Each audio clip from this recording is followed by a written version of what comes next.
श्री पंचदशनाम जूना भैरव अखाड़ा हरिद्वार द्वारा आयोजित छड़ी यात्रा 2025 कल शाम बागेश्वर पहुंच गई। इस यात्रा का शुभारंभ 3 अक्टूबर 2025 को माया देवी मंदिर हरिद्वार से हुआ था और यह यात्रा 27 सितंबर 2025 को वहीं समाप्त होगी। यात्रा में सैकड़ों साधु और महंत शामिल थे। 4 धाम और अन्य पवित्र स्थलों की यात्रा पूरी कर ढोल नगाड़ों के साथ बागेश्वर स्टेशन पर पहुंचे। यहां से पैदल शोभा यात्रा निकाली गई और सरयू तट पर आयोजित कार्यक्रम में सभी भक्तों को संबोधित किया गया। कार्यक्रम में महामंडलेश्वर वीरेंद्रानंद गिरी महाराज ने कहा कि यह यात्रा केवल सनातन धर्म के प्रचार प्रसार का माध्यम नहीं है, बल्कि प्रदेश के दूर दराज क्षेत्रों में जनता की समस्याओं और विकास की गति को समझने का अवसर भी है। इस अवसर पर कपकोट विधायक सुरेश कड़िया, नगर पालिका अध्यक्ष सुरेश खेतवाल, भाजपा जिला अध्यक्ष प्रभा गड़िया, भाजपा जिला महामंत्री संजय परिहार, पूर्व ज्येष्ठ प्रमुख हरीश मेहरा सहित कई भक्त, जनप्रतिनिधि और स्थानीय लोग मौजूद रहे।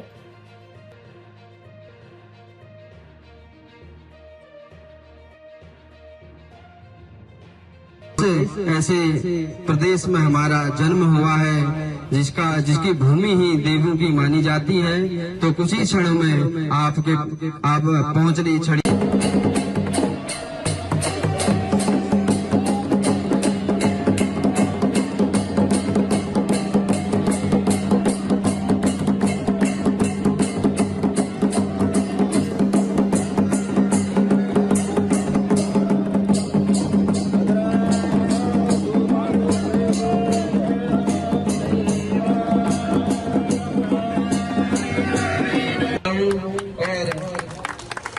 मैं अनुरोध करता हूं कि इनका स्वागत हो। महाराज मंडलेश्वर जी के यहाँ पर हमारे गुरु जी का भी स्वागत हो रहा है। विधायक अध्यक्ष प्रभा गड़िया जी हैं, उनका भी यहाँ पर मैं छोटे बड़े सब कार्यक्रम में आते हैं।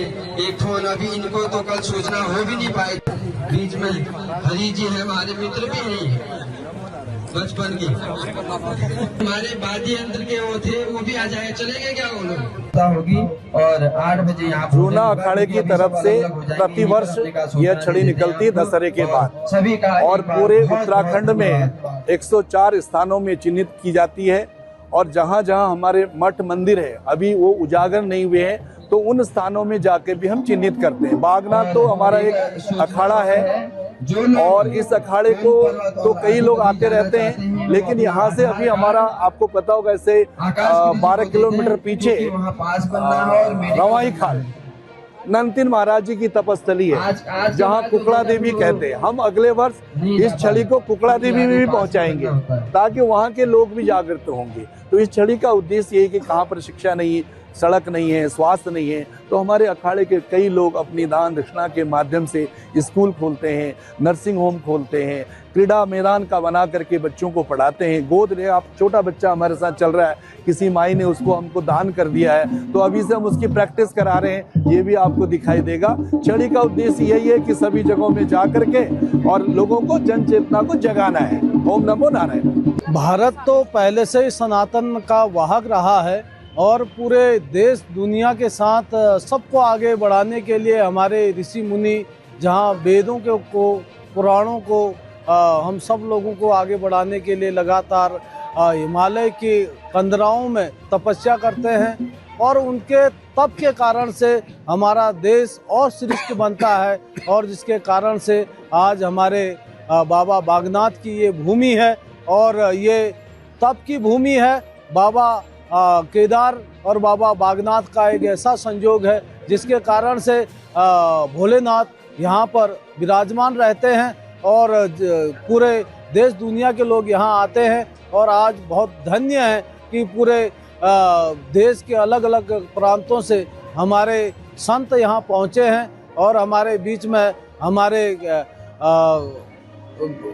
वीरेंद्रानंद महाराज जी हमारे बीच में आए हैं, मोनी महाराज जी हमारे बीच में हैं, शंकर गिरी जी महाराज हमारे बीच में हैं। तो बहुत सारे संत हमारे बीच में उपस्थित हैं। तो इसलिए बागेश्वर के लिए ये बहुत धन्य है। और आगे के दिनों में जैसे वीरेंद्रानंद महाराज जी ने हम सब लोगों को बताया, तो उसी के कारण से आज हमारा देश जो है परम वैभव तक पहुंचने के लिए, तो इसमें हमारे संतों की जो तप और जो उनकी भक्ति है उसके आधार पर सनातन आगे बढ़ेगा, ऐसा हम सब लोगों का मानना है।